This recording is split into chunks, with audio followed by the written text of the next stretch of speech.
ನಮಸ್ಕಾರ ಎಲ್ರಿಗೂ, welcome to answering the questions in my D M part 1. So ನನಗೆ ಮೇಜರಾಗಿ ಕೇಳಿರೋ ಕ್ವೆಶನ್ ಏನು ಅಂತಂದರೆ ವೆಯ್ಟ್ ಲಾಸ್ ಜರ್ನಿ ಬಗ್ಗೆ. ಈ ವೆಯ್ಟ್ ಲಾಸ್ ಜರ್ನಿ ಸ್ಟಾರ್ಟ್ ಮಾಡಿದಾಗ ನಿಮಗೆ ವೆಯ್ಟ್ ಕಡಿಮೆ ಆಗ್ತಾ ಬರುತ್ತೆ.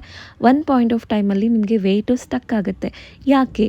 Because body water weight, body fat ಮತ್ತು ಬಾಡಿ ಮಸಲ್ ಮಾಸ್, ಈ ಮೂರರಲ್ಲಿ ನಿಮಗೆ ಫಸ್ಟ್ ಬಾಡಿಯಿಂದ ಹೋಗೋದು ಬಾಡಿ ವಾಟರ್ ವೆಯ್ಟ್.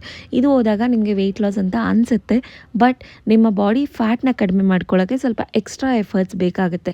ಈ ಎಫರ್ಟ್ಸು ನಿಮ್ಮ ಡಯಟ್ ಅಥವಾ ವರ್ಕೌಟ್ಸಲ್ಲಿ ಚೇಂಜಸ್ ಮಾಡ್ಕೋಬೇಕಾಗುತ್ತೆ.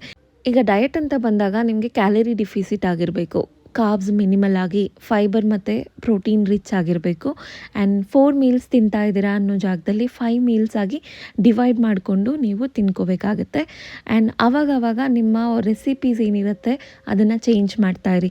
ಆ್ಯಂಡ್ ವರ್ಕೌಟಲ್ಲಿ ಕೂಡ ತುಂಬಾ ಚೇಂಜಸ್ ಬೇಕು. ಆ ಚೇಂಜಸ್ ಏನು ಅಂತ ಪಾರ್ಟ್ 2 ಅಲ್ಲಿ ನೋಡೋಣ. ಫಾಲೋ ಮಾಡೋದನ್ನು ಮರಿಬೇಡಿ.